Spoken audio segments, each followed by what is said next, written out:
தமிழ்நாட்டின் பல்வேறு இடங்களில் நிகழ்ந்த முக்கிய நிகழ்வுகளை விரைவுச் செய்திகளாக பார்க்கலாம். திருப்பூரில் கேரள அரசை கண்டித்து விசிக விவசாயிகள் அணியினர் சார்பில் ஆர்ப்பாட்டம் நடைபெற்றது. சுலந்தி ஆற்றின் குறுக்கே கேரள அரசு தடுப்பணை கட்டி வருகிறது. இதை கண்டித்து விசிக விவசாயிகள் பாதுகாப்பு இயக்கம் மற்றும் விசிக கட்சி கிழக்கு மாவட்டம் சார்பில் தாராபுரம் அண்ணா சிலை அருகில் ஆர்ப்பாட்டம் நடைபெற்றது. அப்போது கேரள அரசு உடனடியாக அணை கட்டுவதை நிறுத்த வேண்டும் என்றும், அமராவதி பாசன விவசாயிகள் வாழ்வாதாரம் பாதிக்கப்படாத வகையில் மத்திய மாநில அரசுகள் பார்த்துக் கொள்ள வேண்டும் எனவும் கோரிக்கை விடுத்து முழக்கங்களை எழுப்பினர். தஞ்சை அருகே மூங்கில் கொல்லையில் ஏற்பட்ட தீ விபத்தில் 4 வீடுகள் எரிந்து சேதமாகின. கும்பகோணத்தை அடுத்த வேளாக்குடி கிராமத்தில் உள்ள மூங்கில் கொல்லை ஒன்றில் நேற்று பிற்பகல் திடீரென தீப்பிடித்து கண்ணிமைக்கும் நேரத்தில் மளமளவென பரவிய தீயால் அருகில் இருந்த 4 வீடுகளும் பற்றி எரிய தொடங்கின. விவரமறிந்து தீயணைப்புத் துறையினர் வந்து தீயை போராடி அணைத்துள்ளனர். ஆனாலும் 4 வீடுகள் எரிந்து சேதமாகியுள்ள நிலையில் 10 லட்சம் ரூபாய் மதிப்பிலான பொருட்கள் சேதமடைந்துள்ளதாக பாதிக்கப்பட்டவர்கள் கவலை தெரிவித்துள்ளனர். செங்கல்பட்டு மாவட்டம் தாம்பரத்தில் நிலத்தை மோசடியாக விற்றுவிட்டதாக குற்றம் சாட்டி திருநங்கைகள் சாலை மறியலில் ஈடுபட்டனர். தாம்பரத்தை அடுத்த நெடுங்குன்றம் ஊராட்சியில் வசித்து வரும் திருநங்கைகள் சிலர் அதே ஊரைச் சேர்ந்த விஜய் என்பவரிடம் 13 லட்சம் ரூபாய்க்கும் 10 சென்ட் நிலம் வாங்கியுள்ளனர். ஆனால் அந்த இடம் தற்போது வேறு ஒருவருக்கு அதிக விலைக்கு விற்பக்கப்பட்டதாக கேள்விப்பட்ட திருநங்கைகள் நெடுங்குன்றம் பிரதான சாலையில் அமர்ந்து சாலை மறியல் போராட்டத்தில் ஈடுபட்டனர். அப்போது சாலையின் குறுக்கே மரக்கட்டைகளை போட்டு தடுத்ததால் 1 மணி நேரத்திற்கு மேல் போக்குவரத்து பாதிக்கப்பட்டது. திருப்பத்தூர் மாவட்டம் வாணியம்பாடி சார் பதிவாளர் அலுவலகத்தில் போலியான பத்திரப்பதிவு நடந்துள்ளதாக குற்றம் சாட்டி பெண்கள் தர்ணா போராட்டத்தில் ஈடுபட்டதால் பரபரப்பு ஏற்பட்டது. புதூர் பகுதியைச் சேர்ந்த கிரிஜா என்பவருக்கு 5 தங்கைகள் உள்ளன. இந்த நிலையில் அவர்களுக்கு சொந்தமான 900 சதுர அடி இடத்தை தங்கைகளுக்கு தெரியாமல் கிரிஜா தன் பெயரில் மாற்ற முயன்றுள்ளார். இதற்கு எதிர்ப்பு தெரிவித்து அவரது தங்கைகள் பத்திரப்பதிவு அலுவலகத்தில் தடை அளித்துள்ளனர். ஆனால் கடந்த ஏப்ரல் மாதம் 25ஆம் தேதி தங்கைகளின் பெயரில் போலி ஆவணங்களை சமர்ப்பித்து கிரிஜா என்பவர் பத்திரப்பதிவு செய்துள்ளார். இதையறிந்த தங்கைகள் போலி பத்திரப்பதிவு நடந்ததாக குற்றம் சாட்டி தர்ணா போராட்டத்தில் ஈடுபட்டனர். இதனால் அந்த பகுதியில் பரபரப்பு ஏற்பட்டது.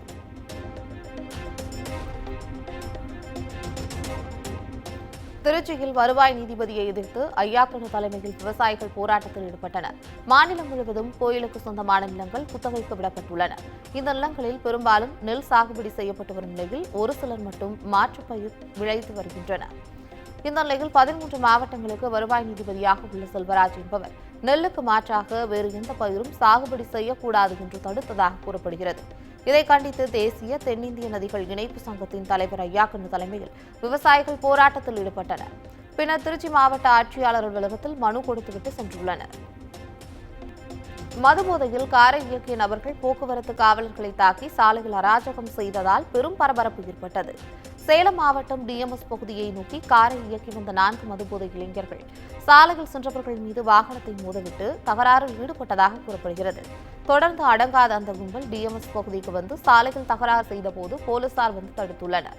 அப்போது கடுமையான போதையில் இருந்தவர்கள் போலீசாரையும் தாக்கிவிட்டு வாகனங்களை அடித்து தாக்கியுள்ளனர்.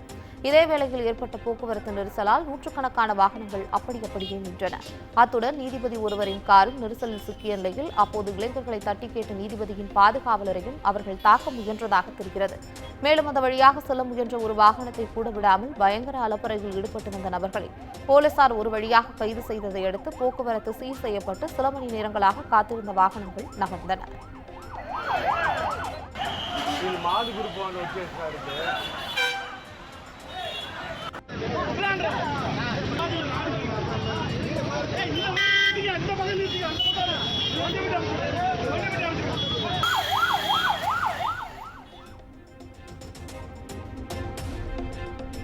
தாம்பரத்தில் 2 இருசக்கர வாகனங்கள் நேருக்கு நேர் மோதிய விபத்தின் பதைக்க வைக்கும் சிசிடிவி காட்சி வெளியாகியுள்ளது. சென்னை தாம்பரம் அடுத்த மாடம்பாக்கம் ஆதித்யா நகர் பார்க் சந்திப்பில் வேங்கை வாசலில் இருந்து மாடம்பாக்கம் நோக்கி 2 சிறுவர்கள் சென்று கொண்டிருந்தனர். அதற்கு நேர் பக்கவாட்டு சாலையில் இருந்து பெண் ஒருவர் இருசக்கர வாகனத்தை ஓட்டி வந்த நிலையில் 2 வாகனங்களும் நேருக்கு நேர் மோதி பயங்கர விபத்து ஏற்பட்டுள்ளது. இதில் தூக்கி வீசப்பட்டு படுகாயமடைந்த பெண்ணுக்கு முதுகு தண்டுவடத்தில் பாதிப்பு ஏற்பட்டு மருத்துவமனையில் சிகிச்சை பெற்று வருகிறார். இந்த நிலையில் இந்த சம்பவத்தின் சிசிடிவி காட்சிகள் வெளியாகியுள்ளது. இதுகுறித்து காவல்துறையில் இதுவரையிலும் புகார் அளிக்கப்படவில்லை என்றும் கூறப்படுகிறது. திருவள்ளூரை போல காஞ்சிபுரத்திலும் சிசிடிவி கேமராக்களின் இயக்கத்தை நிறுத்தி ஆவின் பண்ணைகளில் பால் பாக்கெட் திருடப்படுவதாக புகார் எழுந்துள்ளது. திருவள்ளூர் மாவட்டம் காக்கலூர் பால் பண்ணையில் பால் பாக்கெட்டுகளை முறைகேடுகளாக எடுத்து சென்ற விவகாரத்தில் முக்கிய அதிகாரிகள் சஸ்பெண்ட் செய்யப்பட்டுள்ளனர். இந்த நிலையில் காஞ்சிபுரத்திலும் இதேபோல் பால் பாக்கெட் திருட்டு சம்பவங்கள் அரங்கேறி வருவதாக புகார் எழுந்துள்ளது. அங்குள்ள பால் பண்ணைகளில் பழுதான சிசிடிவி கேமராக்களை சரி செய்வதற்கு ஆவின் நிர்வாகம் இதுவரை ஆர்வம் காட்டவில்லை என்று குற்றம் சாட்டும் மக்கள் இது பல்வேறு சந்தேகங்களை கிளப்பியுள்ளதாகவும் தெரிவித்துள்ளனர். எனவே முறைகேடு தொடர்பாக முழு விசாரணை நடத்த சிறப்பு அதிகாரியை நியமிக்க வேண்டும் என்றும் ஆவின் பால் முகவர்கள் வலியுறுத்தியுள்ளனர். நாமக்கல்லில் அரசு பேருந்து பழுதானதால் பயணிகள் அதனை தள்ளிச் சென்ற காட்சிகள் வெளியாகியுள்ளது. ஈரோட்டில் இருந்து பயணிகளை ஏற்றிக் கொண்டு சென்ற அரசு பேருந்து நாமக்கல் மாவட்டம் பள்ளிப்பாளையம் அருகே பழுதாகி நின்றது. தொடர்ந்து பேருந்தின் ஓட்டுநர் செய்த முயற்சிகள் பலனளிக்காததால் பயணிகள் அனைவரும் ஒன்றிணைந்து பேருந்தை முன்னும் பின்னுமாக தள்ளி இயக்க முயற்சித்தனர். நீண்ட நேரம் போராடியும் பேருந்து இயங்காததால் அந்த பேருந்தில் இருந்த பயணிகள் மாற்று பேருந்தில் ஏறி சென்றனர். இது தொடர்பான காட்சிகள் இணையத்தில் வைரலாகி அதிர்ச்சியை ஏற்படுத்தியுள்ளது.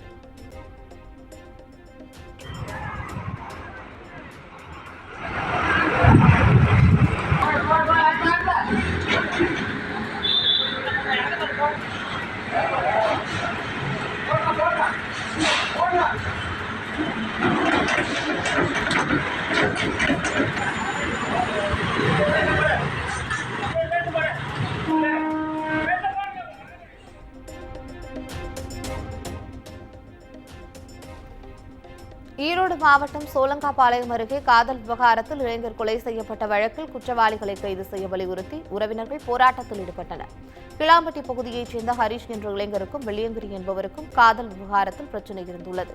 இந்த நிலையில் நேற்று முன்தினம் இரவு ஹரிஷ் வாகனத்தில் வந்து கொண்டிருந்த போது அவரை வழிமறித்து வாக்குவாதத்தில் ஈடுபட்டதோடு கத்தியால் சரமாரியாக குத்தியுள்ளார். இதனால் பலத்த காயமடைந்த ஹரிஷ் மருத்துவமனைக்கு கொண்டு செல்லும் வழியில் பரிதாபமாக உயிரிழந்தார். இந்த நிலையில் அரசு மருத்துவமனை வளாகத்தில் ஹரிஷின் குடும்பத்தார் மற்றும் உறவினர்கள் ஒன்று திரண்டு வெள்ளியங்கிரியை கைது செய்ய வலியுறுத்தி போராட்டத்தில் ஈடுபட்டனர். விருதுநகர் மாவட்ட நிர்வாகம் ஒருதலை பட்சமாக செயல்பட்டு சிறு பட்டாசு ஆலைகளை மூடுவதாக குற்றம் சாட்டி பட்டாசு தீப்பெட்டி தொழிலாளர்கள் சங்கத்தினர் போராட்டத்தில் ஈடுபட்டனர். சிவகாசி மற்றும் வெம்பக்கோட்டை பகுதிகளில் பல சிறு பட்டாசு ஆலைகள் இயங்கி வருகின்றன. இந்த நிலையில் அவற்றை சேர்ந்த பட்டாசு மற்றும் தீப்பெட்டி தொழிலாளர்கள் சங்கத்தினர் மாவட்ட நிர்வாகத்தை கண்டித்து காலவரையறையற்ற வேலைநிறுத்த போராட்டத்தை தொடங்கியுள்ளனர். அப்போது விபத்தை கட்டுப்படுத்தும் நடவடிக்கை என்ற பெயரில் சிறு பட்டாசு ஆலைகள் திட்டமிட்டு மூடப்படுவதாக குற்றம் சாட்டினார். இதில் 100க்கும் மேற்பட்ட பட்டாசு தொழிலாளர்கள் பங்கேற்று கண்டன முழக்கங்களை எழுப்பி ஆர்ப்பாட்டத்தில் ஈடுபட்டனர்.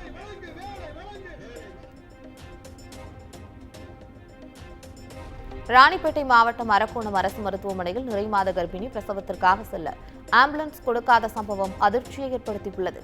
அரக்கோணத்தை அடுத்த மோசூர் பகுதியைச் சேர்ந்த நிறைமாத கர்ப்பிணியின் பிரசவத்திற்காக வாலாஜா அல்லது வேலூர் அடுக்கும்பாறை அரசு மருத்துவமனைக்கு கொண்டு செல்ல அரக்கோணம் அரசு மருத்துவமனையில் அறிவுறுத்தப்பட்டதாக கூறப்படுகிறது.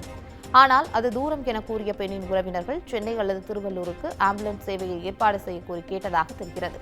ஆனால் அதற்கு அரசு மருத்துவமனை நிர்வாகம் மறுத்ததாக கூறப்படுகிறது. இதையடுத்து அந்த பெண் கால் டாக்ஸி பிடித்து திருவள்ளூருக்கு சென்றுள்ளார். இதனிடையே அந்த பெண் செல்லும் வழியில் தனது வேதனையை தெரிவித்துள்ளார். இந்த காட்சிகள் தான் தற்போது வெளியாகியுள்ளது. எங்க அரவணை ஜிஹெச்ல என்ன சொன்னாங்கம்மா? இல்ல திருவள்ளூருக்குலாம் அனுப்ப மாட்டாங்களா? அடுக்குமாரிக்கு வாலாஜா தான் அனுப்புவாங்க. அடுக்குமாரி வாலாஜா தான் அனுப்புவாங்க. திருவள்ளூர் மெட்ராஸ் பேபி ஹாஸ்பிட்டலாம் அனுப்ப மாட்டாங்க. என்ன சொன்னாங்கம்மா கேட்டதுக்கு? நீங்கள் ஃபோன் பண்ணியா இல்லை அவங்களே சொன்னாங்களா? புரியல. டிஸ்ட்ரிக் இல்லை. டிஸ்ட்ரிக் இல்லைன்ட்டு இதுமாரி நாங்கள் அரும்பாடினா எங்களுக்கு இது இருக்குது. நாங்கள் அனுப்ப மாட்டோம். நீங்களே போங்கன்னு சொன்னாங்க. அடுக்கும்பாறைனா அனுப்புகிறாங்க. திருவள்ளூருக்கோ இல்லை பேபி ஹாஸ்பிட்டலுக்கு ஒருக்கோ அனுப்ப மாட்டேன்ட்டான். இல்லைன்றாங்க. விழுப்புரம் அருகே சோதனை சாவடியில் போலீசார் லாரி ஓட்டுநர்களிடம் லஞ்சம் வாங்கும் வீடியோ வெளியாகி இருக்கிறது. விழுப்புரம் மாவட்டம் ஆரோவில் அருகே புதுச்சேரி திண்டிவனம் தேசிய நெடுஞ்சாலையில் மொரட்டாண்டி மதுவிலக்கு சுங்கச்சாவடி அமைந்துள்ளது. இந்த நிலையில் இரவு அந்த வழியாக செல்லும் கனரக வாகனங்களை நிறுத்தி மதுவிலக்கு சோதனை சாவடியில் உள்ள போலீசார் லஞ்சம் வாங்கும் வீடியோ வெளியாகி பெரும் பரபரப்பை ஏற்படுத்தியுள்ளது.